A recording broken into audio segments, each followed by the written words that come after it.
Hey. We are live. We are live on Facebook and YouTube. Welcome to another edition of Shakin Shit Up. Our voices, our messages. It's all about the story, and it's all about like what these creative artists have put into their work and what you may get out of it, what you may not get out of it. But we're just gonna learn more about what they do and how they do it and why they do it, and we're gonna have a great conversation. But before I introduce them, I want to bring in Mr. Michael B. Main to talk a little bit about this special episode for We Out Here, Seattle. Yeah. Michael. What's up? Thanks for being here. Thank you, Aramis. Thank you, Damon. Thank you, Sharon, for being here.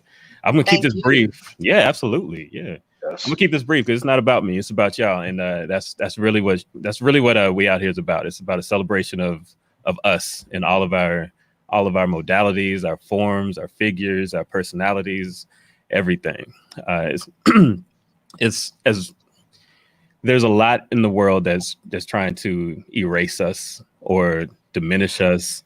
And this is not about that. This is about celebrating who we are, our brilliance, our beauty, all walks and not walks of life. It's about celebrating us. And what I'm trying to do here is work with people like you to create a platform so that we can see and experience and learn from and with and grow from and with the people around us all the time, people that inspire us, no matter what you do for a living or what you don't do, how you practice, how you don't practice. Just there's so many beautiful things and beautiful people here. And I just want to shine a light on that. So that's what we're on them, because they're not objects. We're talking about humans here. So that's what that's what We Out Here is about. Each night we try to bring some kind of entertainment to you, or that you can learn from and grow with and experience. And during the day we have workshops, conversations, and we're starting each morning with a live meditation. So the reason it was kind of hard to do this year with everything going on in the world, COVID-19 being one of them, but the perpetual murder of our people is another thing. And I almost canceled this a couple of times, but I was like, this, for one, I thought about our ancestors, my parents, my grandparents, and folks that came before us, and the kinds of struggles that they experienced to make sure that we could have the opportunities that we have today. And I was like, we always pull through. We always figure out a way to rise from the ashes, to generate, create, and celebrate each other. So now is not a time to hide from that. Now is time to do more of that. For me, that's my perspective on that. So I'm getting inspiration from so many people around us. And I think right now with everything going virtual, it's an opportunity to expand our reach and maybe reach out to people who might also feel like they just want to experience and celebrate. So that's what this is about. Also, one last thing I want to say, though, is that I feel like we have work to do within the Black community too. And I just wanted to say that we're men, we're women, we're trans, we're non-binary, we're everything. And I think that it's not enough to only talk about and mourn the men that are being killed, but everybody who is being killed. I think there's a lot of work to do there to make sure that this stops and doesn't happen. And I think there's also so many people that we need to celebrate that we haven't yet done in a public forum. So that's what we're here for, as far as I'm concerned. And I'm going to go ahead and hide myself because this is No, come on, Sharon. you know I don't like to be on camera. I love you though, but you have to thank the people that's helping you put this together, your partners and stuff. I was gonna do that at the end, but I'll do it now. Okay, that's fine. Let's see. I'd like to thank my mama. Extra special shout out to, there's so many people to thank, but extra special shout out to Langston, the organization, Tim and Jasmine. They made this possible. So I just want to give you a shout out. I'm looking at the camera, not the screen. Jasmine, Tim, Langston, thank you. Thank you so much for believing in me, believing in this project, and believing in the value of this work. So special shout out to you for this. And I also want to thank everybody who's been participating, supporting. There's been help on the technical side, the monetary side, the feeding, making sure I'm eating instead of taking naps and things like that. I want to just thank you, everybody who's helping to make this thing happen. So now with that, can I leave now? Yes, you can leave now. but don't get too comfortable because like last time we did this, I called you in, so be ready. All right, I'm ready. All right. Appreciate it. Absolutely. And thank you, Michael B. May, for setting the stage for us and everything that you do in the community.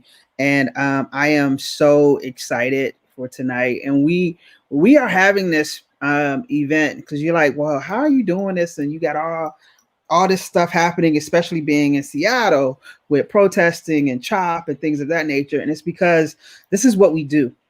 We help get stories out there, and our stories particularly. So the only way I feel as though that we can bridge the community together is to hear more from us specifically. And so today we get to do it in a dope way and talk about the inspiration and things behind these dope artists' work. So I really do appreciate them for taking the time out to be here with us today for the third episode of Shakin Shit Up, and the first one featuring visual artists. What? Hey, yes. Yeah. So let me introduce who we got for you today. So right here in the middle, we have Damon Brown of Creative Blue. And from an early age, from Seattle, Washington, based artist who from an early age knew that he loved art and to create new designs. And he drew inspiration from comic books and spent countless hours exploring different images and heroic storylines, which opened his eyes to artistic creation.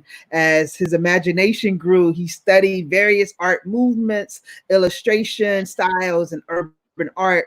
In turn, it taught him how things like color, shape, story, texture can manifest into something vivid for people to feel and see. And he was able to blend his love for classical art and illustration, which is dopeness. But here at Shakin Shit Up, I gotta ask the question of what are three things people should know about you? And Damon said he wanted to draw for Marvel when he was young. My nephew Ahmad loves you for that. He tried practicing drawing with his left hand just in case something happens to his right hand. Yo, that ambidextrous thing. Yo, just like basketball, right? You got to learn how to go to the right. You got to learn both. Yep, most definitely. Yo, you got to get You got to get your toes ready too. You know what I'm saying? Okay. I ain't there to the toes yet. Toes ready, man. You never know. And then Damon also has a love for photography, and it's a close second to drawing. And Damon was sharing with us right before we jumped on about how he bought a camera and he's gonna start snapping some shots. So y'all look out for that. Then we have with us, thank you, Damon, for joining us, the queen, Miss Aramis O, who she says her work is inspired by the cosmos, music, nature, divine femininity, and the complexities throughout the Black culture. When I explain what I do to someone at a coffee shop, I just say, I create colorful cosmic queens. I'll let their imagination do the rest. So Sherry, I am here for that. Come on, look. Yo, I'm ready. Okay. So when I asked Aramis what her three things about her that we wanted to know, that we didn't know, and I didn't know these things, y'all, no doubt, that she was a registered nurse in her past life in Chicago. Yo, I used to work for the College of Nursing at Seattle U. That's no joke. It's no joke. It's no joke. Shout out to Mary Mahoney here in Seattle that helps get Black nurses scholarships and things. Wow, yes, most definitely. No doubt. Her husband and her moved to Seattle in 2013 on a wing and a prayer. No jobs, no home. I want to say that I moved out to Seattle with the wings and a prayer in 2000 with my roommate. Wow. I had my dad sign for us an apartment. We had no jobs, no friends. So, yo, we in the same boat. Okay, you understand. It was real. It was real. No, me and my roommate, we used to both be in our separate rooms crying and didn't tell each other until we got y'all both miserable. And it's like, wait, not even telling each other. Like, no, we're going to make this happen. And she's a self-taught artist that just makes shit happen. and I'm happy to be on Shakin Shit Up. That's why y'all own Shakin Shit Up, because y'all just make shit happen. I am so excited for today. Thank y'all very much. Thank you for having me, Sharon. Thank you. It's dopeness, man. It's dopeness. Yeah. So let's get this part. Oh, let me tell everybody out there how this works. So, we're having a conversation about their art and what kind of stories it creates. You, my friends, on Facebook, if you see that little chat column, you can chat below. We may show it on the screen. You can ask questions. You can make comments. You can say just about whatever you like, as long as it's nice. Be nice. And then if you're on YouTube, I think the chat is to the right or something like that. Find the chat box, chat there. We have it here. We're going to make sure that you're involved in the conversation because it's not just about us, it's about you, and we will not be here without you. So I see Michael got us set up already to start with Mr. Damon Brown. Mr. Damon, the floor is yours. All right. Okay, so I'm kind of new. I'm not new to the journey of art, but I'm new to the journey of putting my art out to the world. So this first piece is basically me coming from the Central District and venturing off to my destiny of art, like going to the shapes, the colors, black rose in the concrete, going to a beautiful color rose. So this is me starting this whole artistic journey right here, and everybody in my old neighborhood to chase their passion. That's what's behind this. Awesome. Yeah. I like this. I think it's so poignant for right now, right? And how we see Black young boys becoming Black men and the innocence of that. Aramis, what does this painting say to you? So I love representations of when Black men are shown with flowers. I think it's so powerful to have this balance between masculinity and femininity, and how our young Black boys aren't able to be seen as innocent and as like kids, I saw a post today on Instagram, not even today, one of these days, saying that Tamir Rice would have been graduating with the class of 2020 this year. And I was like, wow, to even think that his life was just taken so young. But this also makes me think about Tyler, the Creator's album art. Have y'all seen his album cover? I think it was like, you seen that one? Yeah, I have. Which one though? It was like bees around, like he was standing in a field of sunflowers. Oh, yes, with the bees around. Right. I absolutely love that piece. And so, Damon, when you talk about this, like a rose growing from the concrete, it's just like this beautiful balance of strength and power, yet grace and beauty. So I love it. And is this your digital work? Is this digital? Yeah. Yep. Digital work still blows my mind because I can barely attach an email. Like I can barely remember to include my attachment. So that's powerful. So Damon, talk a little bit about you said this is new for you, putting your art out there. What held you back and why, and now you're flourishing? How does that make you feel? Right. I think what held me back was confidence or fear. I think I've always drawn and done things, but I think this finally I've been working on myself, and I just finally put myself out there. I was like, you know what, I'm gonna do it for me. I'm gonna do it because I want to get my work out there. And then the reception has been great. But I think it was time. I've been working on it for some time, but now I'm putting it out.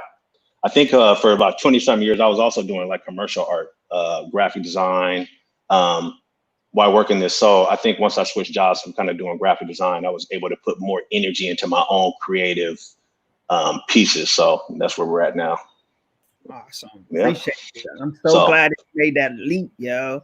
But it also tells like as an artist, you can do more than one thing. Like you don't have to fit to one thing. And I really appreciate that. All right. Thank you, sir. Aramis, let's do your first picture, your first piece of artwork. Yes, Liberation. I love this queen. And she is she's just like a vibe. Like when you just think of like a baddie with a body, like that's what I think about when I see her. Like she's like my body goal. But really I painted this in 2016. There was just like a lot of layers going on in my life. Actually, it might have been 2015 now I think about it.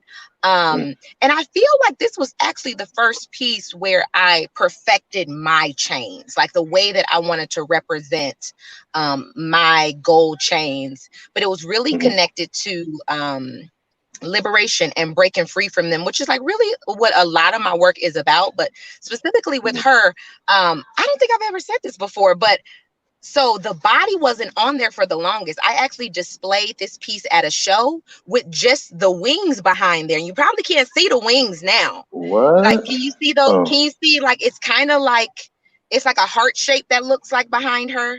Yeah. Oh yeah, I see it at the bottom. Yeah. Yeah, and it's like water, kind of. It's like flowy and drippy. It was displayed just like that. Actually, I think at the Mopop event, like back in 2016, through the Eyes of Art in February. I'm gonna have to now I have to post it on my Instagram so I can like let people know to come back and look at this. But it just had that background of the wings for about 2 years. And then it was kind of just laying around the studio, and I was like, you know what? I want to add something to that. Obviously, I do a lot of figurative work. My primary medium is acrylic paint, and that's what I use in this piece. I use a little bit of spray paint in the background, but it's not really too much that you can see. But it's really a piece that I absolutely love. It's one of my favorite pieces. That was one of my first tattoos, was getting the words liberation tattooed on my back. So that was my tattoo named Liberation. My Instagram was Miss Liberation, and this is the name of that piece, and it's definitely represent everything that that you mentioned earlier today, Sharon, about what my work's inspired by. Wow, appreciate that, Damon. What does this piece say to you? Oh man, this is amazing too. Just it says what it says: liberation, breaking the chains, the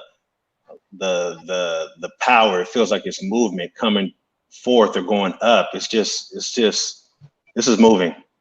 This is really moving. The chains, the body like you said, all of it. Thank you. It's yeah. I mean, to say that you had wings behind it, I think I kind of remember that, but I like this like as it is too. You know, I see where you took it.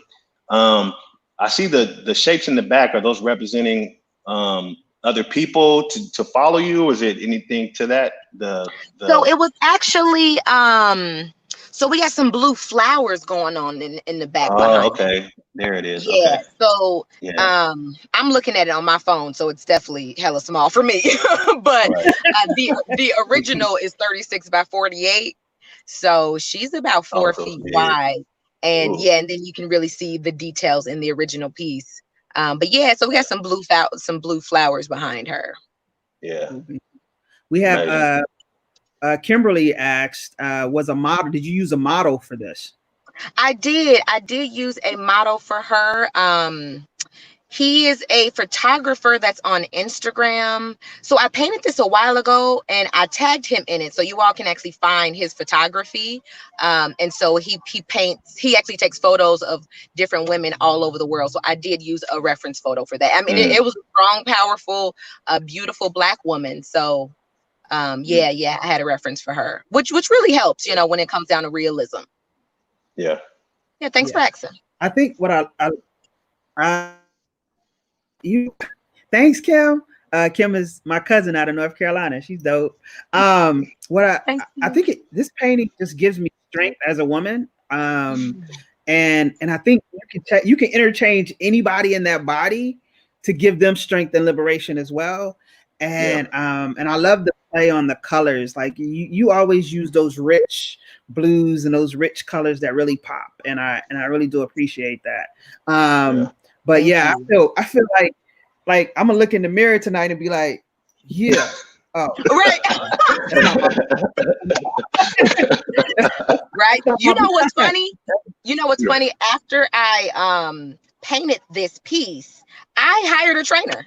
Walter Jones out there. Walt, I don't know if Walt is watching, but Walt was my trainer back in the day.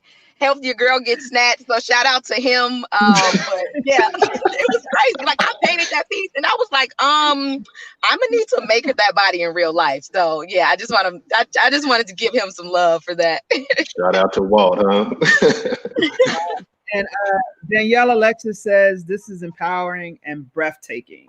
Thank you, Danielle. Thank you, Danielle, no doubt. So Damon, what's your next piece? Let's see what we got coming up. We're gonna have to yes. You're gonna let him go. I'm gonna let Michael go. Hey, go back. What happened? We went back to 8 million. Bring it back. There we go. There we go. So this one's called 8 Million Stories. And the title's based off obviously the Tribe Called Quest. Music and hip hop and all that's been an intricate part of my life probably since the beginning. So this one, if you actually look inside the detail of the people, there's actually African, we're dancing and celebration inside of it to tell our whole story, so it goes back in history. I wanted to take a play on different shapes and colors and it to kind of play with you to it could be you, it could be your aunt, your uncle, it could be various different people. And it just, if you look into the patterns, just the stories you have, just so much has been going on with this. Obviously, if you're paying attention to the media, we probably got more than 8 million stories at this point. So this one this one's for the culture right here. I love this piece. I absolutely love it, and I see some of those elements from A Tribe Called Quest album art. And I love album art, and I'm always drawing inspiration from it. But even for you to talk about the layers and like the other people that's inside the people, you know, I just love that. I really do. Thank you. There's so much contrast in here too. Like it's just super eye-catching. It's bold and it speaks blackness. You know, I mean, like even with the pattern in there, it almost looks like fabric. You know, it could be that would be a dope fit. You know, if that was like printed on a jacket, like I could see that being fabric. It's beautiful. Right. Yeah, that's hot. We're gonna bring in our music guru. Mr. Michael B. Main, what does this piece say to you? Yes. Show yourself. What does this piece say to me? It says, honestly, to me, when I first saw this piece, it made me think about being at home. And it reminded me of walking to the living room and having my parents say, what you doing outside? Better go back in that room. And playing dominoes and hanging out with the family and the friends and stuff. It just really makes me feel at home. Like this looks like the kind of piece that we would have hanging out over the couch or something. Now, in addition, like I love music a lot. And I'm also like, I still buy CDs and records so I can look at the album art and read the lyrics and everything. And one of the things that really stands out to me about this piece is similar to what Aramis has been saying, in that I love the imagery inside of the colors inside of the bodies, and to see what looks like young people having fun and joy and playing is something that I feel like, at least in media, and I do most of my work in media, is that I don't see enough images of Black young people, Black kids having a great time, just being kids. I feel like we're robbed of our chance of being children, and so I love seeing that. And also, I guess it's a question, but of course you can't see my mouse. Oh yeah, you can't see my mouse. All right, cool. So right over here, to me, this looks like an embrace, and I don't know if it's hair or a wrap or a hand or whatever, but this looks like fabric making the form of a hand holding that person. And I just love that. I mean, there's a lot of narratives and rhetoric around how we engage with each other as Black people. And I just love that this image, to me, with the elements on the side and this piece wrapping in, it draws my eye in a circular motion that shows these people in true community and true connection. I love that piece. Yeah, absolutely. I definitely, a lot of my work, I definitely try to create it so that it has movement, and there's, every time you look at it, it's doing something else, or there's a story being told in it. So you're picking up on a lot of things that I definitely intentionally put in it and make sure we're there. So appreciate it. yeah. Cool. That's why I bring him in. That's why I can't. You know, sometimes I'm afraid to talk about art because, like, for one, I'm not steeped in art like a lot of people around me are, and like I didn't study it or anything. Well, I mean, I studied it, but not academically. Right. And but I think that's the. Oh, sorry.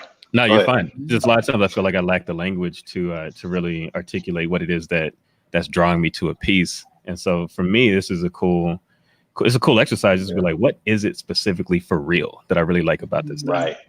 Yeah. Right. And then real quick, is it cool if I mention one thing about Aramis's last piece? Yeah, go ahead. Definitely. Quick. Let me bring that back up. Where are you?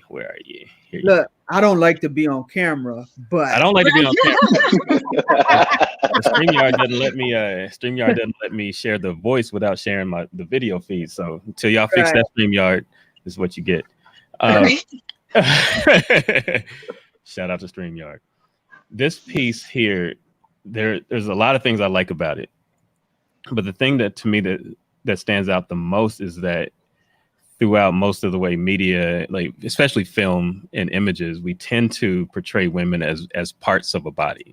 Like we tend to focus on the chest or the legs or something that we tend to sexualize. And I love that here we have an entire body in the frame, and the angle, like the perspective is just low enough to for me anyway, command respect out of this person. Mm-hmm. So I just really think it's beautiful as a piece. The colors, composition, texture, all of that I think is extremely beautiful. And the thing that stands out to me in addition to that, absolutely, is that I see this and I see the way I want to represent our people. Mm. So thank you.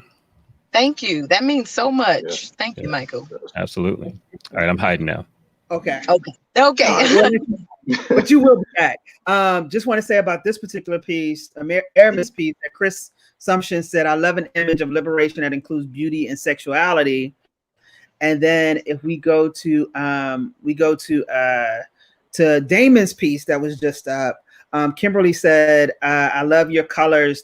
This really speaks to me. Love it. And Chris said, powerful. And we just want to welcome Chanel to the program. She said, thanks for adding me. So she just came on in. So we appreciate that. Chanel, welcome. Thanks, Chanel. Yes. Let's go to Aramis's next picture. What we got? Wow. Ooh, yeah. Perfect time, huh? Right? Yeah. Perfect time.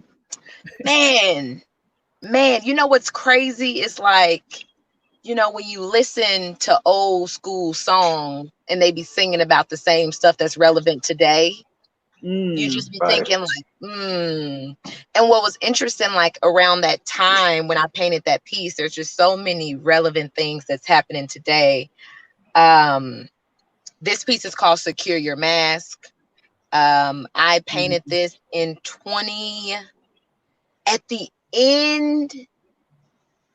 I painted it at the end of 2016. So I was actually making my first trip to Ghana. And I was excited. Yet I was nervous. This was like my first time flying outside of the country. But I was super geeked to go to the motherland. There were a lot of stressors going on, like similar marches, you know, like Trayvon Martin and then Mike Brown and Ferguson. Like there was just a lot.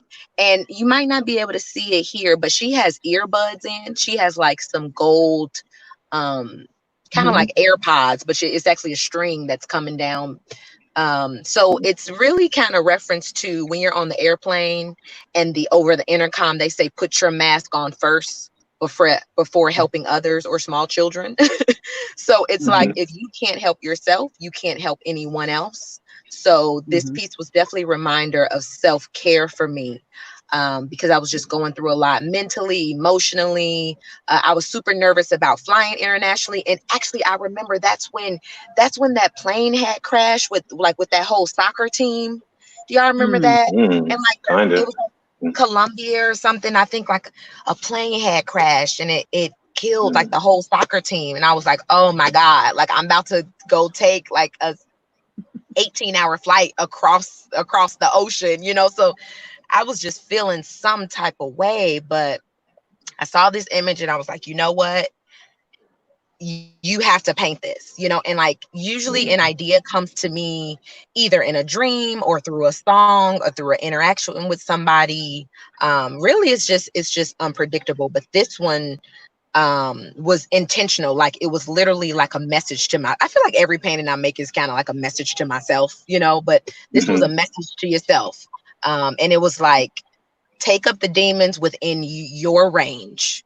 I'm quoting Badu. And it's like, if it's not within my scope of what I can handle, then I can't let it stress me. All I can do is make sure that I put my mask on first and make sure that I'm well and make sure that I'm doing what I can do. And that's the same approach that I've been taking currently just with COVID and the Black Lives Matter movement. I've really just been like, let me make sure that I'm well so that I can show up and I can be out here, you know, painting another mural, doing the podcast, sitting in my car as paint dry, like in my little overalls, you know. It's like I did what I was able to do. I had my run this morning, I did my yoga, I did my deep breathing, I had breakfast, I took my vitamins, you know. So it's like I first secured my mask so that I can be able to show up fully. And yeah, I love this piece. I love this piece. She's boss. And I love it because my girl Blue is a braider and she has this piece up in her studio where she braids hair. So it's perfect for all my stylists out there. And Blue is always sending me clients to get prints because they see this piece up in her spot, you know. Nice. That's nice. Damon, what do you think? Oh man, I've never seen this one. This is moving. The first thing I thought you painted it recently with the COVID or just with the climate. Like they're trying to keep your mouth closed from not saying anything or I can't breathe. It's moving me in a lot of different ways. So, and I think her eyes, it feels like it's determined. It's kind of a little bit of a glare, like I can't be stopped or, this is saying a lot. And then obviously the colors, the way that you have the braids popping out from the dark background, and then the mask is just interesting in itself. Is it like diamonds or it's like a geometric kind of like patterns? Yeah, I was doing like a crystalline structure connected to like prisms and pyramids and crystals and yeah. This is sharp. Yeah, the eyes are saying a lot. Can you speak to the eyes? Like, were you? Yeah, you know, so it's so funny. I feel like now, whenever I be on my morning run, this is how I be looking. Like, I'm sure people pass, like they be like, "Ooh," like I don't even want to say hi to her. Like I am determined, you know. Like I'm just so focused, and I feel like I wanted this look in her eye where she was like confident and was like, I'm not playing. Like, I'm not here to play with the world, you know?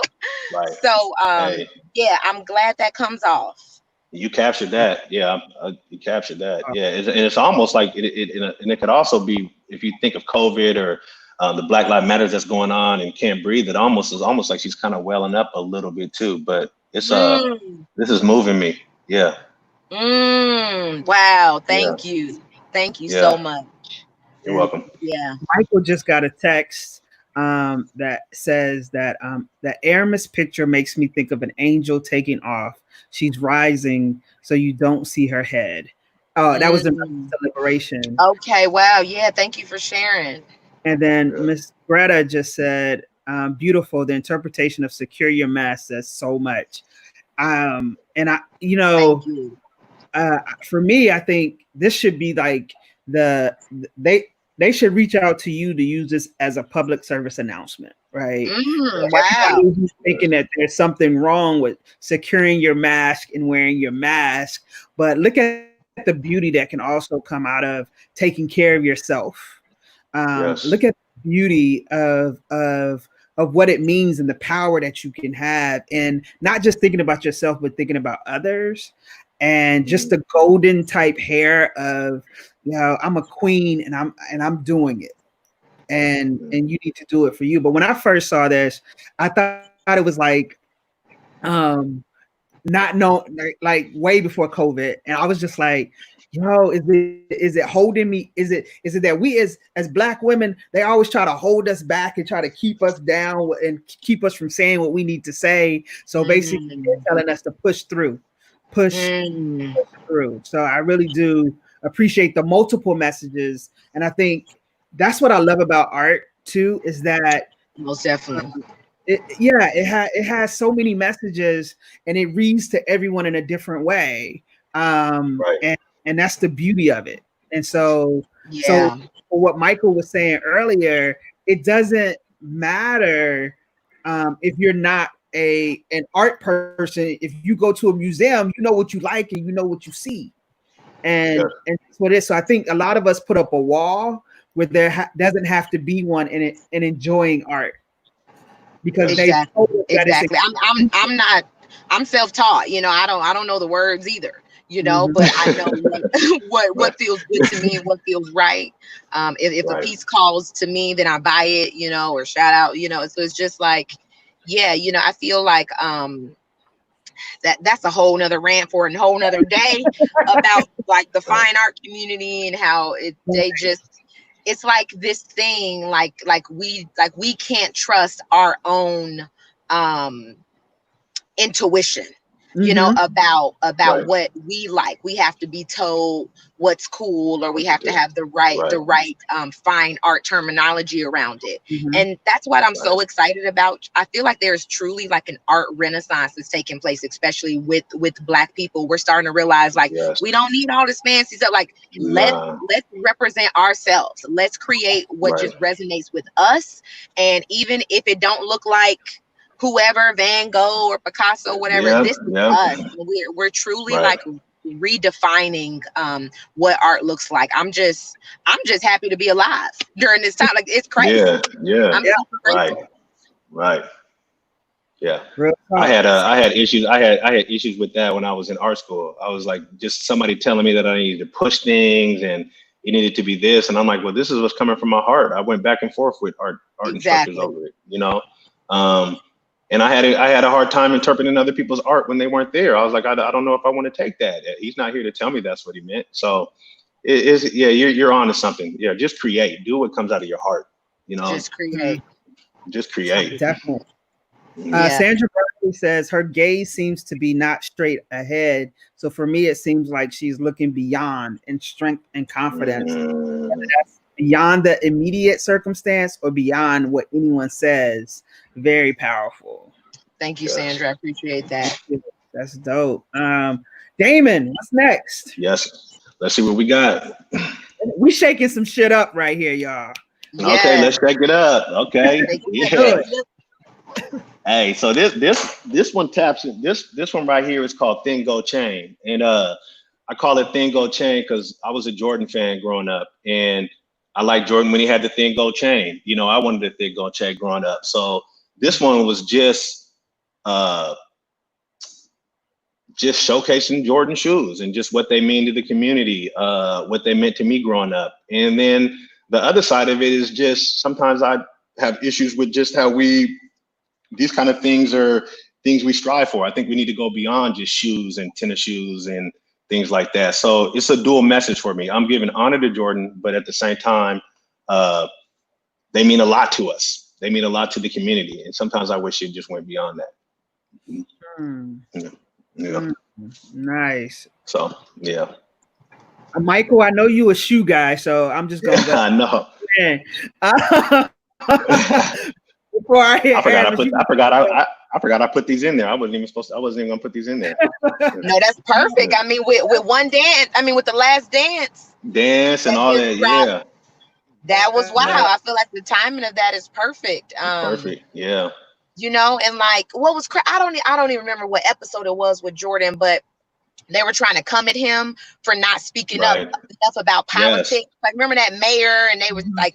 They were trying to put Jordan to kind of co-sign on it and stuff. And he's like, I'm just trying to play basketball, like what, like, I feel like we almost put so much pressure on celebrities to I mean, I don't know if y'all been seeing what's going on. Like, people are trying to cancel Kendrick Lamar because he hasn't been speaking up enough about the Black Lives Matter. It's like every single one of his albums talks about our plight. So it's like he doesn't have to tweet about it right now for it to be, you know what I mean? So I was feeling that what Jordan was saying. I mean, you know, I'm from Chicago, born and raised in Chicago.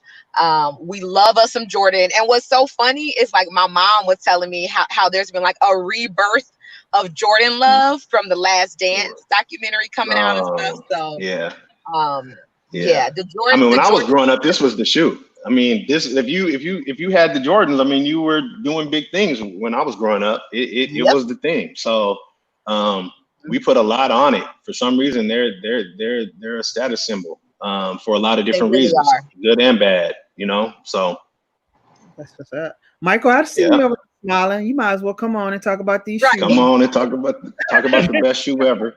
The best shoe ever? Right. No, I'm clowning. I'm just getting Michael's my shoe connoisseur. What's up? My shoe connoisseur. No. Bring it down for it. Well, you see, the colorway on this was originally introduced in 19. The kind of of the shoe. See, this is his place right here. Feel comfortable now. Oh man, no, I wanted these shoes so badly when I was a kid, and I never got them. Still don't have them. Never got them. But no, this is one of those pieces that for me just feels unapologetically Black, and I love it. I love this piece. It looks like are they on a basketball court? Yeah, that's the kind of mystery I like to paint. So it could be on a basketball court. It could just be on a concrete pavement. You don't know if he's going anywhere. You don't know if he's cutting. You don't know if he's about to shoot. He's playing D. It's up for your interpretation. Yeah, it looks to me like he's at a whoever's wearing these shoes looks like they're at a basketball court outside. And for me, I haven't as a kid, I didn't feel there was no place I felt more comfortable than on the basketball court or on the track. Yeah. And so when I see this, I see freedom, I see happiness and joy and play and community and camaraderie. I see a lot of stuff besides the shoe. And then I see the shoe and I think about I wanted those shoes real bad and I never got them. Right. Couldn't afford them. And I remember opening up a shoebox one time and I was like, oh yeah, I see black, I see red. I think I got the new Jordans. Thank you, Mom and Dad. And then they were the Dennis Rodmans. And I was like, Jordans at all. But I rocked those shoes and I rocked them with confidence. And it turns out they were actually, it was funny that you said the best shoe ever because the best shoe that for me that I ever played in were actually those Rodmans. And and it was one of those things that made me really think critically about what is it that I'm really buying into in these shoes? Like, is it the shoe? Is it the community? Is it a status thing? Is it the actual performance of the shoe and stuff? And I just I see all of that when I see this work. And so props. That's all it's a wrap. And factoid, I just got a pair last year. Nice. I couldn't afford them before that either. I also think of Spike Lee when I see these. Yes. Spike Lee. Oh, okay. Oh, do the right thing. Yeah. Mm-hmm. Do the right thing. No, his name was Marvin. Mars. No, not Mars. Not Mars. No, that was She's Gotta Have It. It was Was it? Ooh. Was it Martin Blackman? Somebody in the chats, do they know his character name? I don't know. I was like, I don't even want to try. Oh, Mookie. Wasn't it Mookie? Mookie or Mook or I don't know. Do the right thing. Do the right thing. I don't know. I just remember the guy stepping on the shoes and it being an issue. Oh yeah, yeah. That's how important to our culture the shoe is, right? It seems crazy to think that a shoe could have so much power in one culture, but it does. And the interesting part about the shoes too, because I watched the documentary for the guy who helped create these. He's out in Portland, and he was like, Michael, yeah. Look at y'all shoe heads. I love it. that Michael wanted a shoe that could be on the basketball court, but could also be out in the community and and you could actually wear it to an event or something like that. Mookie, Yeah. Bethany says it's Mookie. Thank you, Bethany. It is Okay. Mookie. Thank you, Bethany. Chris got it too. Thank you, Chris. Y'all better do it. That's all we Okay, had. because I'm like Bethany's like profile pic. That okay. No, hold up. But Bethany she and came Chris. through though. She Look, came through though. Yeah. right? Yeah, everybody else is fired. Right. I was like, look, y'all. You're fired, right? Thank you, Bethany. Thank you, Chris. Thank Look, you. we over here. We didn't know. Right. They knew. But I'm here for it. I have to admit, I've never owned a pair of Jordans, but I've Me bought a neither. pair of Jordans. I bought Jordans for nephews. Like buying a kid some Jordans is cool, but then I realized that I do that thing, right, where I like you gotta have these shoes. They like, and then by the time they get buy them as a child for them, and then by the time they get 15, 16, they like want to skip school to go get in line. Get shoes. You created a habit. Yeah. And you're like, I'm like, yo, you're not skipping school to go get in line for no Jordans. Right. But auntie, Yeah, my mom was not having it. Yeah, I never had any Jordans. I barely had anything name brand. But I remember, I think it was like 8th grade or something. I got some powder, like baby blue Timberlands. You couldn't tell me nothing. You couldn't tell me nothing. But yeah, no, yeah, mom's was not. Did you have the overalls with them? No, you know, I did. You got wait a minute, but she got I did, now. but I had some baby, like they were light baby blue. Okay, like it was wild. It was wild, but I rocked them to the fullest. Yo, I got some right now. I'm a Timberland head. Now, you want to talk about Timberlands? I'm all in. I am all in Timberlands, no doubt. All right. Yes, right. Okay, Bethany, look for the win. I'm here for it. All right. Thank you, Damon. This is great. Thank you, Michael. Thank you. All right, Aramis, what's next? Michael? What we got? Yeah, that's my girl. That's my girl. Man, I love her. You know what's so funny? Whatever, I'm gonna say it. I be feeling vain, like, because I feel like, you know how some artists be like, oh my God, I just hate my work. I can't look at it. Like when it, like I have to hide. Like no, like my house is covered in like my work, like right. my art is everywhere in my crib. Okay, and I love this piece. I really do. This painting is called Transcendence. She stands at about 5 feet tall. This was the first piece that I was like, let me try to go a little bigger. Let me try to go a little bigger. I wanted to scale up.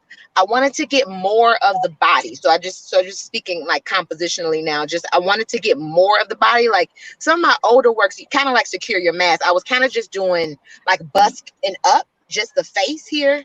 So she was like the first piece where I really like incorporated legs and like the calf muscle, like really went below the knee.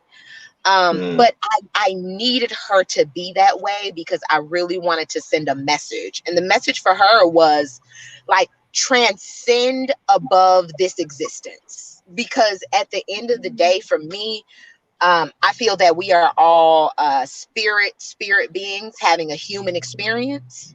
So for her, she is a reminder of that. Like literally, she is light. So I was kind of taking the idea from the, like a light refraction, and the Pink Floyd album with the pyramid. The light hits it, then the rainbows come out. You know what I mean? So she is that prism. She is that triangle. She is that pyramid. She is that rock. And so then the light hits her, and the light just breaks off into these fragments, and we see it as a rainbow. But also like the tips of it is like her wings, but then the bottom of the tips, I kind of made them look like peacocks. So there was just so much in here. She has like this giant Nefertiti African crystal crown. And she was going to be on display this year at the Seattle Erotic Festival, and that's kind of it's only been like a handful of places I've been able to show her, because she has nipples. And I was like, really, y'all? Like they're crystal nipples. Like I can't show my crystal nipples, really? But okay, like that's a whole nother conversation about galleries and spaces feeling uncomfortable about showing the female body in particular. So yeah, and actually around the time I finished painting this, that's actually when I got a prism tattooed in the center of my chest. And so my husband calls me a little Care Bear, because now I have a little, the Care Bears will have like beaming rainbows out of their chests, Right. So I got my little diamond in the center of my chest as a reminder for me to continue to just, refract that love, that light, and that energy, But yeah, that's Transcendence. I love her. I really do. Yeah, she's dope. Kimberly wanted to know, does she have wings too? Like, she does. Yeah. So her arms are coming up. So she's kind of like, yeah, she kind of got some wings vibe going on. And then like the bottom of the tips, they kind of like a little bit of the feathers down there. Yeah. What this says for me, I'm a member of Delta Sigma Theta Sorority Incorporated, and when I was my big sister used to call me a diamond in the rough. So, when I saw all the diamonds and how you play with diamonds a lot, and it just reminded me of that time of that sisterhood. I mean, sisterhood forever, right? Some of my sorors is probably on this call right now, but it's like, and she called me a diamond in the rough because I'm a little, I'm kind of rough. I was kind of rough, and when I was in college, and stuff, I'm gonna admit that. But the beautiful thing about a diamond in the rough is that it can come from all these colors and all these things that it makes you into, and that strength of standing on your own and just being who you are. Like, you can call me a diamond in the rough, but I don't take it as an insult. I take it as room to grow and to flourish and to spread my wings like you did here. So definitely. Sure. A lot of people said stunning, and Sandra said multifaceted, like diamonds. So what you thinking, Damon? What does bring for you?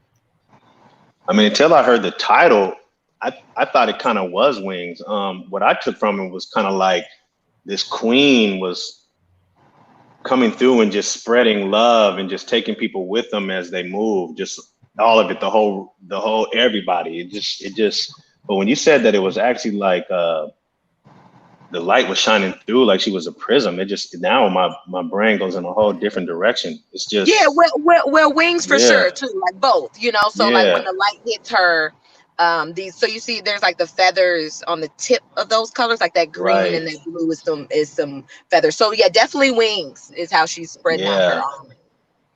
Yeah. So then I see the diamonds kind of going up, and then I just kind of moving, like she's just coating and protecting and carrying with. They're just spreading love and joy. So yeah, this is amazing too. Wow. How big is this one? She's about 5 feet. Wow. Yeah, 60 inches tall, 48 inches wide. Yeah, and I love the colors too. I love your use of colors. Thank you. Oh, thank you, Miss Chi. That's beautiful. This makes my heart flutter. I love that piece. I really do. I feel like I feel literally I could tell you about each piece just is a milestone in my life. It's always connected to something going on. I love that. Mr. B. Main? I'm feeling so much about this piece, especially the expression. Like, I'm loving the expression on this person's face. To me, it says, like, I'm so comfortable in my skin. Like, I'm just so comfortable. And it is the crown you're talking about. Is this part of the person's head, or is this an adornment? Yeah, so she, like, I imagine her, and of course you could take it however you like, I just imagine her being like a solid crystal form, like a crystal, just this glass, Yeah. To me, it says this piece says that this person is just extremely comfortable, like 100% confident and secure in who they are. I love also the background. Like, the background looks to me like it's a wall. I love texture. And I love your light, by the way. Like as a photographer, I love your use of light and how you create dimension with the light and shadow. But to me, this looks as though this person is radiating all this light and also coming through something or emerging from something that generally would only reflect light. And also, it doesn't feel like there's a lot of distance between the background and the person, but like they're kind of emerging of that background with all the color and everything. So I'm feeling it. Thank you. Nice. Another one. Right. That's nice. That's another one. We still picking it up. We're getting close to the hour mark, and I know that Aramis has to go back and she has to go back and finish a mural that she's working on at Numos for all of you in Seattle. You got to check it out. Where we at? 10th and Pike. But Damon, what you got for us next? Let's see what we got. Oh, the Central. This one is called Each One Teach One. So this one is, I'm from the Central District of Seattle here in Washington, and the gentrification, what's been happening to the community, all those things. The one thing that I realized that has transcended all that is music. No matter what happens to the community, if it goes away or we can salvage it or bring it back or build it back, they can't take away the stories of Quincy Jones and the different musicians, the rappers, singers, artists, everybody that has inspired the city. So this one says that. And if you look to the left and right, I have the soul food, and then I also have the barbershop. So I'm planning to do another series as we just go down the whole block. So everybody's gonna get it. Photography, barbershops, everything we had in the community, churches, everything. So I'm gonna do the whole series. But this is basically what this said to me. This one is from my neighborhood, all the musicians, artists, everybody that I grew up with. So it's kind of like fade, but then it's also like empowering too, however you look at it. So can't wait to hear you guys' interpretations. I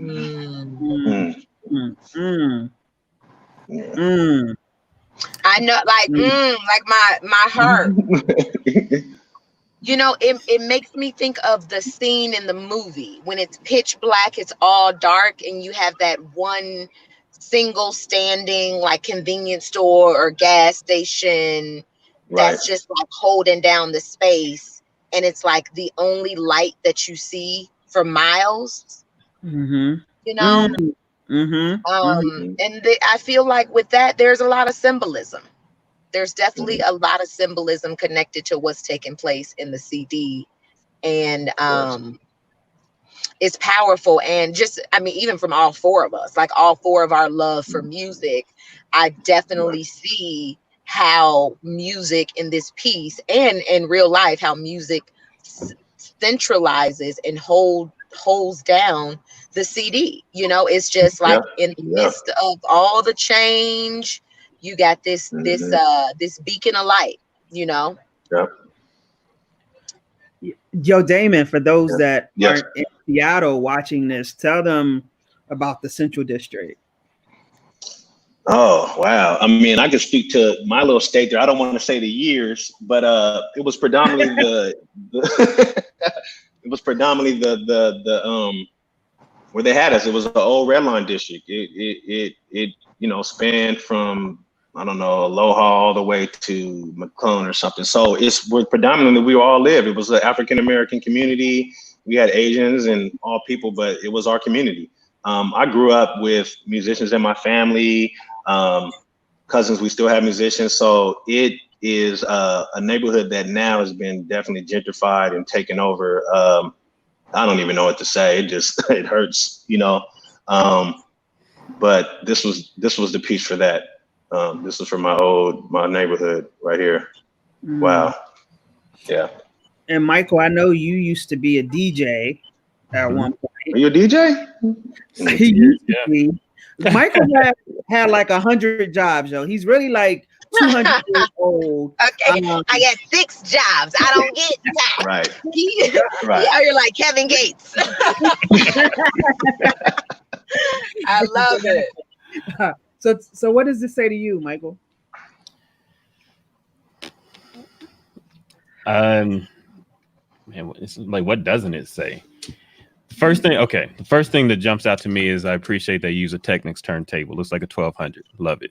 I love it. 1200. Yeah.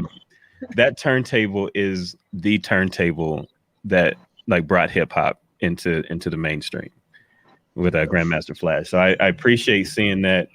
I love I love going into record stores, just spinning records and just listening for hours. And this, when I first moved to Seattle, roughly 8 years ago now, I remember I used to walk down the street, and whenever I see another black person, I'd stop them and be like, "Hey, where you get your hair cut? Where you find music?" Right. And everybody, whenever they did give me a place, they normally said, "Oh, at my cousin's house," or I got somebody. But if they gave me a location, it was always a Central District, and so it reminds me of like, it looks like a beacon of comfort, of home. And I see on the sides how everything has become more of a wireframe almost. It's like I can see it disappearing, and this still is the place that makes me feel like, oh yeah, there's still soul here, there's still home here. Right. And it's also a place where I know it's not a stoop, but it kind of looks like a stoop because of the relief over here. And one of the things I really miss about just hanging out with the homies is sitting on the stoop and just talking, just rapping and stuff. And so this to me, especially with the clouds and everything, shows that there's always something worth dreaming about and to look up to, look forward to, and everything. And somebody like, I love music so much, and to see 24/7 days a week, it's like, no matter what's going on, whatever's happening, there's always something that makes me feel connected to the world and to myself, and then to other people as well. So that's what it says to me.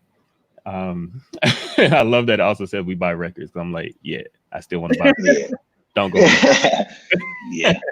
I mean, I spent during this time, I spent a lot of time, man. We were with the Tribal Productions. I don't know if you've heard of them, and my cousin was part of the Emerald Street Boys. So music and my uncles was Motown artists in the group. So music's definitely been a part of our life. But there's just a lot of keys in here. The address is my grandmother's house, and the Cutting Styles is kind of a shout out to Earl's, and so it's definitely some hidden gems in it if you notice them.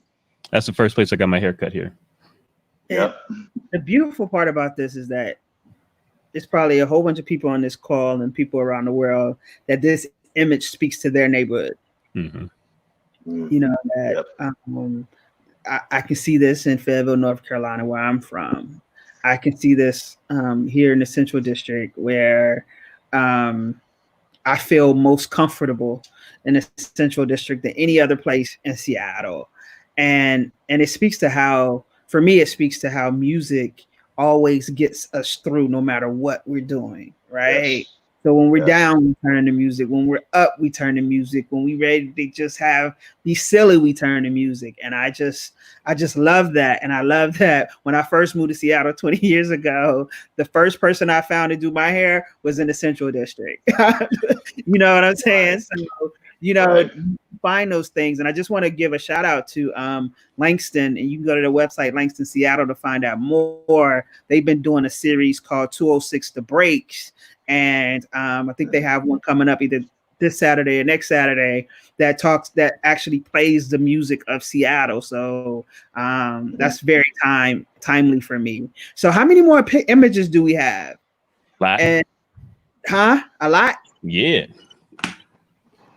I just typed that in, LangstonSeattle.org. Thank you, Mike. You typed it. You're welcome. Real quick. So sorry. Not sorry, actually. When you put this together, was there a specific record you were thinking about when you put that record on the turntable?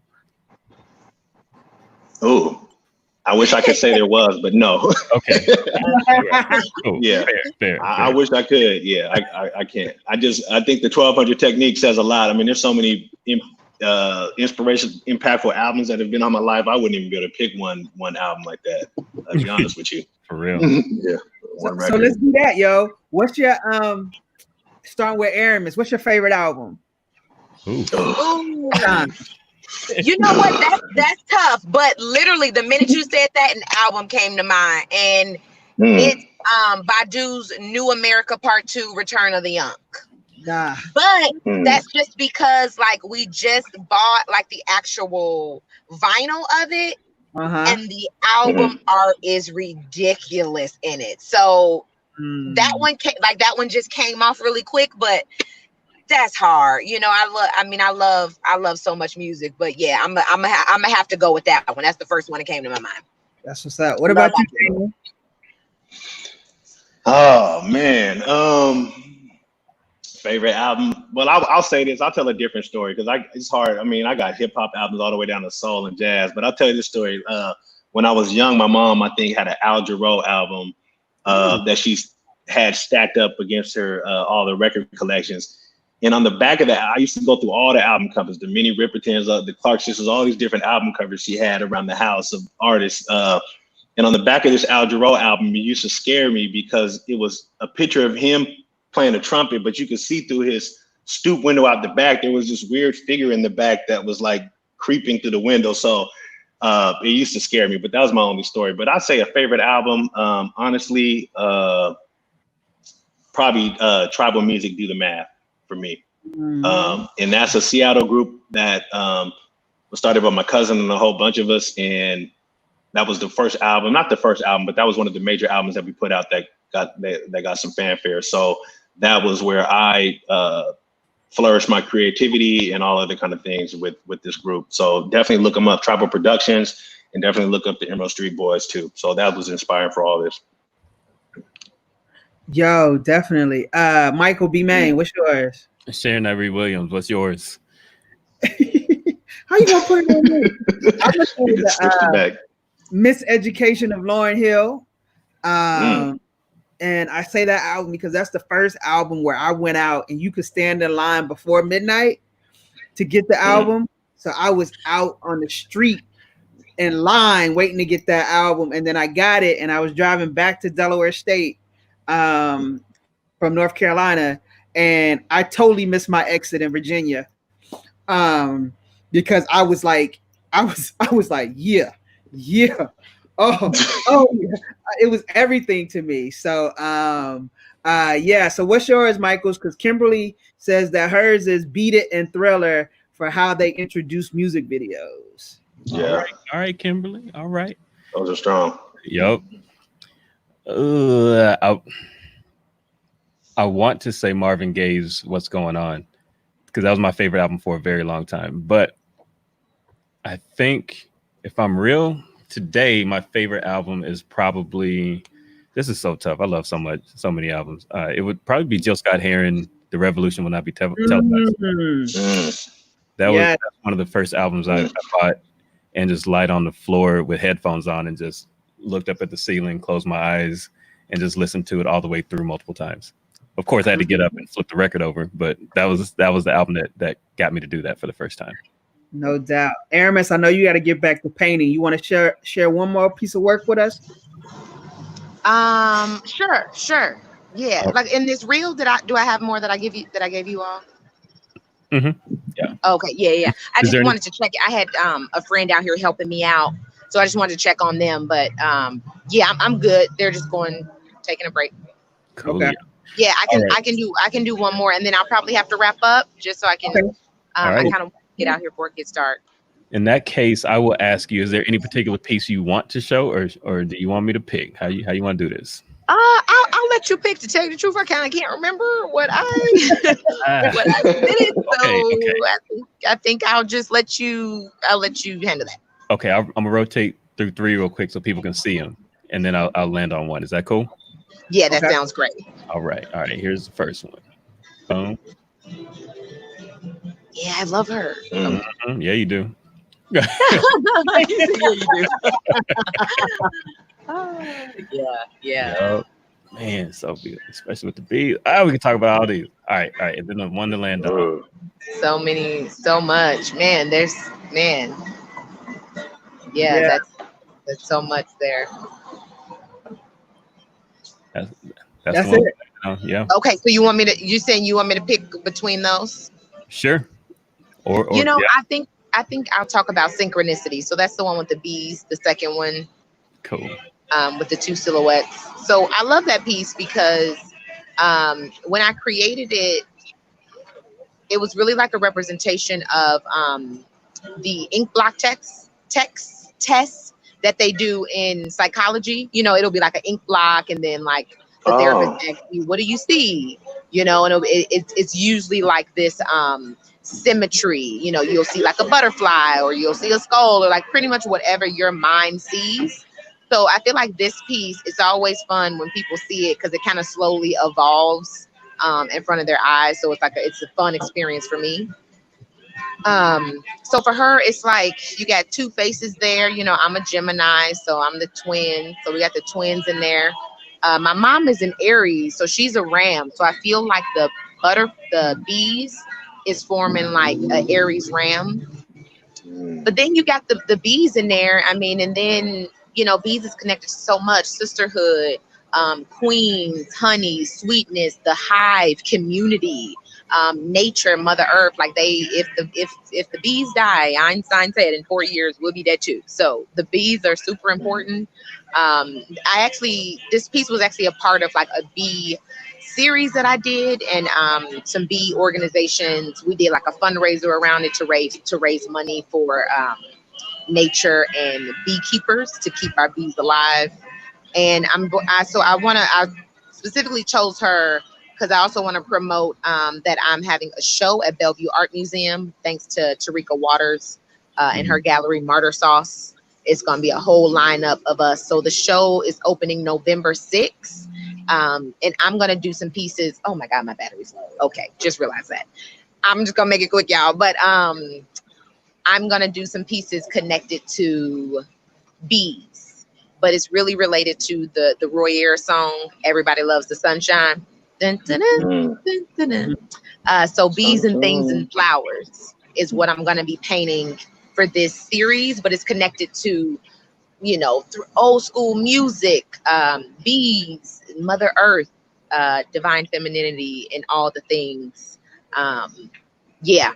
So you definitely will see more bees from me, especially at the Bellevue Art Museum, and that is opening November 6th this year. Awesome.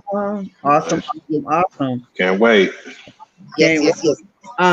Well, you need to roll off, right? I am gonna roll off. Okay. I appreciate y'all so much, though. I really do. This all kind of evolved, but yeah, next time y'all are in Capitol Hill, check out the piece that we're working on 10th and Pike. It says, "Are you listening? Are you listening yet? Or should I say it on a beat?" So that's just talking about everything that we're talking about. You know, Black Lives Matter, and we want folks to listen, but sometimes they don't hear it unless we put some music to it. So I'm literally painting this on top of some beats and some subwoofers and some music. So stay tuned for that. But thank y'all so much. Super appreciate it, Sharon. Thank you so much, Michael. And my battery went dead. All right. I'll see you later. All right. See ya. Perfect timing. Perfect timing. She's out. What does this piece say to you, Damon? I couldn't, just so much was going on. I couldn't determine what was really going on, but it's cool. I couldn't tell if the bees were going into the eye, but when she explained it, I'm just picking up all kinds of things now. It's just, I see there's so much going on. Mm-hmm. It's cool. Yeah. It's there's a lot of layers to this one, and I like the way, again, I like the way she played with the colors. I like the way in the middle it looks like the hair is coming together, so connecting the twins to each other, and that's really powerful. And it also says, like, for me, bees are so important to our society that we have to take note of them. But they're also they're beautiful, as painful as they are to be around. But and then the subtlety of the eyelashes coming out is like just that attention to detail is really, really powerful for me. Michael B. Main, what you got on this one? Yeah, I'm liking the I think Aramis used the term cosmic earlier, so I'm loving the use of the stars and the cosmos in it. Yeah. I also one of the first things I thought was how many people try to touch the hair on this piece. Ah.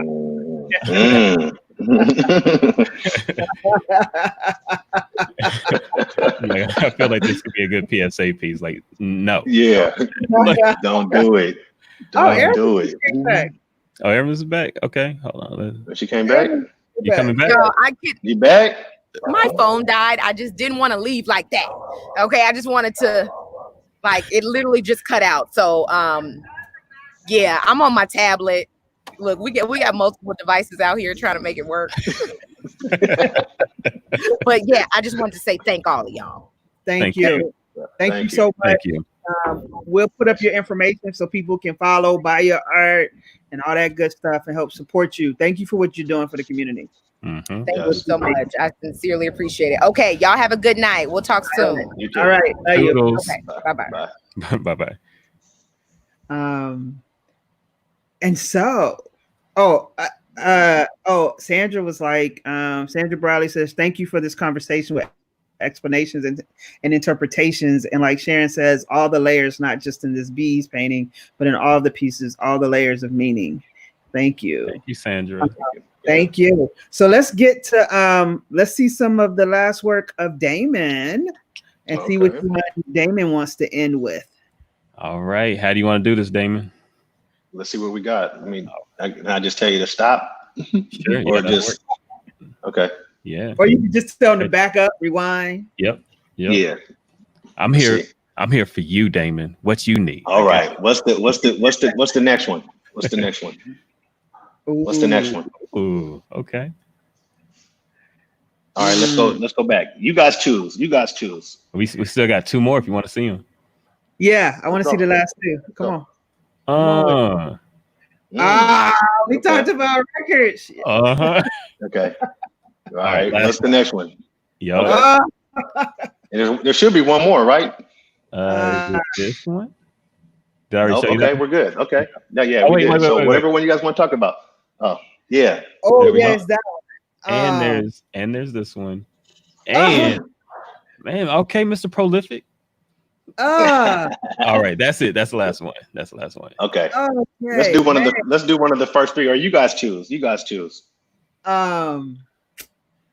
Yo, the Tuskegee Airmen one. Yep. I think that's the Tuskegee Airmen one. Yeah, let's talk about that. Yep. And I just want to say, local artist Terrence Smith said this was fantastic. Terrence, you know we coming for you to be on this show, so you might as well just get ready. Yeah, shout out to Terrence Smith.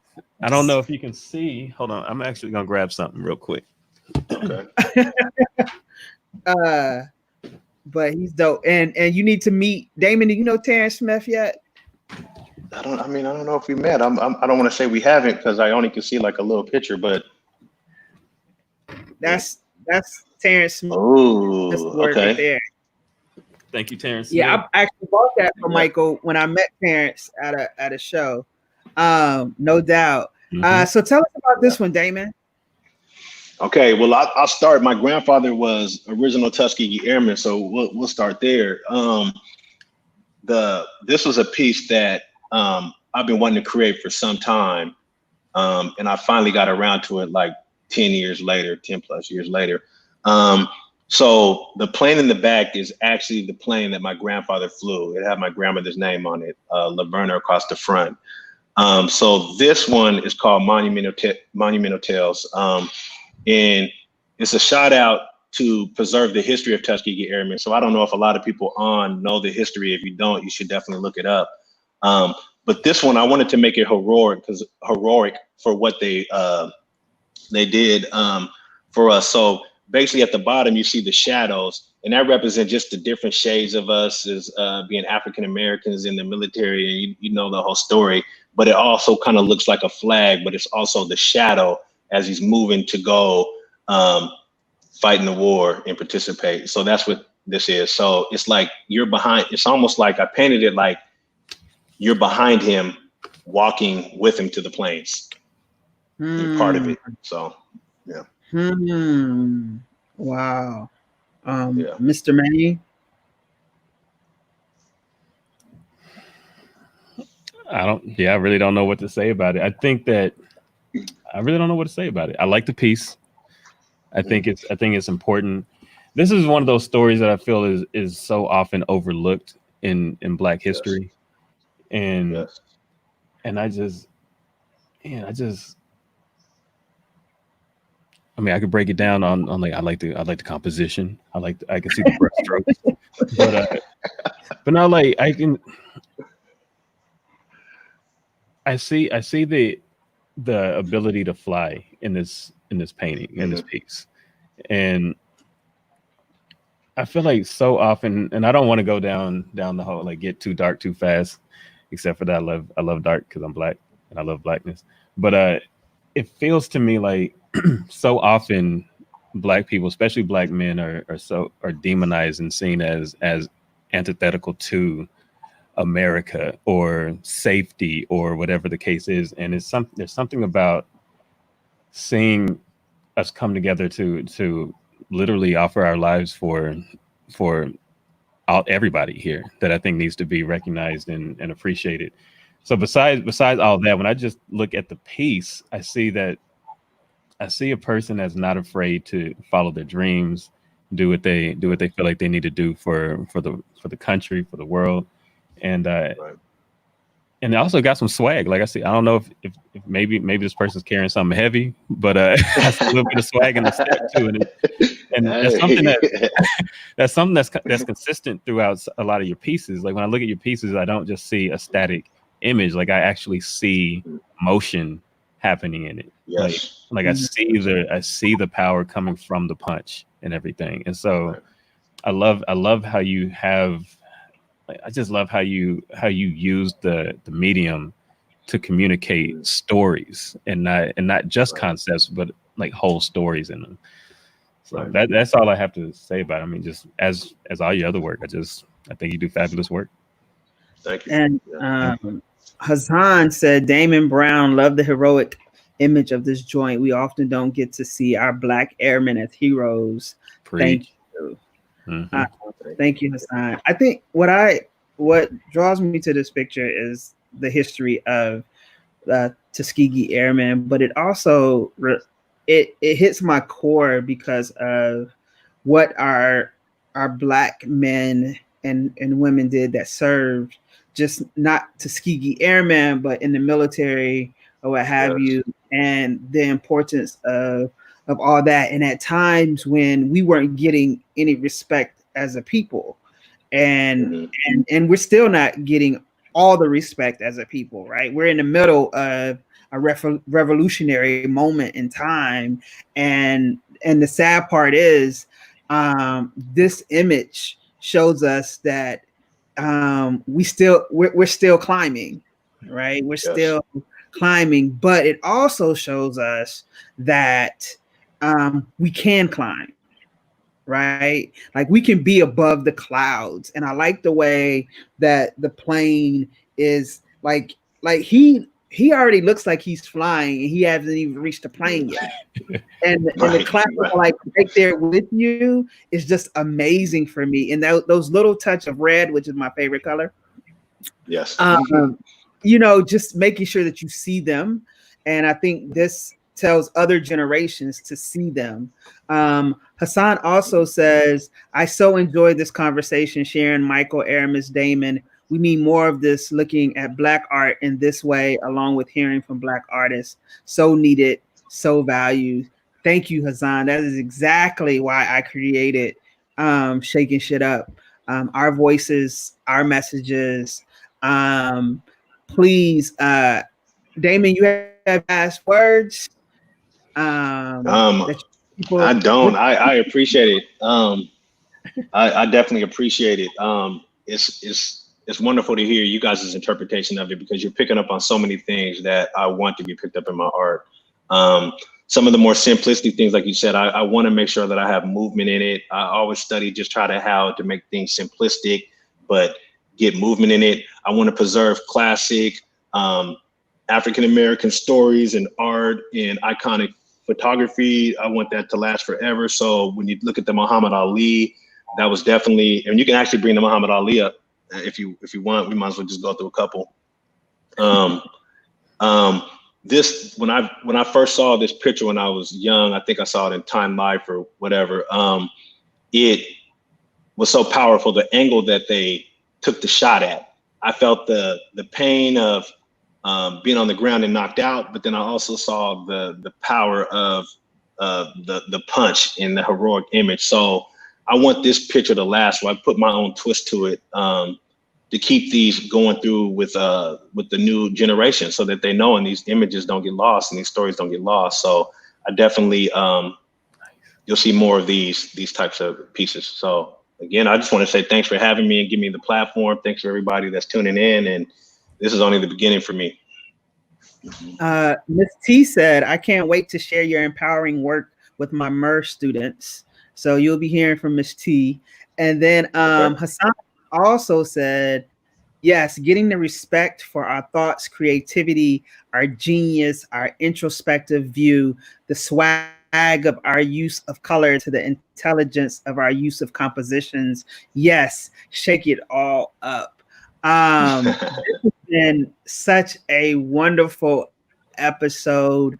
Yes. Thank you, Damon and Aramis, for allowing me to have this time with you and allowing our audience to have this time with you. I didn't know how we was going to do this with visual artists, but I think it will be great. Who will be next, Hassan? I haven't asked anyone in particular, but I will put it out there as soon as we know. I got to get with Michael on some dates so we can confirm the next artist. But and I don't know, they might be musicians, they may be poets. But if you haven't seen the other 2 episodes of Shakin Shit Up, they are definitely on my YouTube channel, Sharon Irie Williams. They're also on my website, SharonNWilliams.com. There's a Shakin Shit Up tab, and this one is going to go on right after we finish. So I appreciate all of that.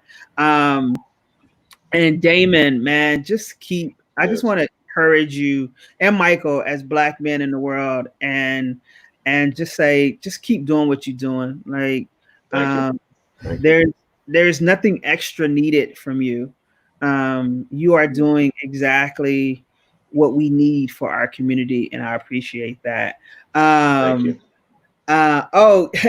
Hassan wants to be on the next Shakin Shit Up.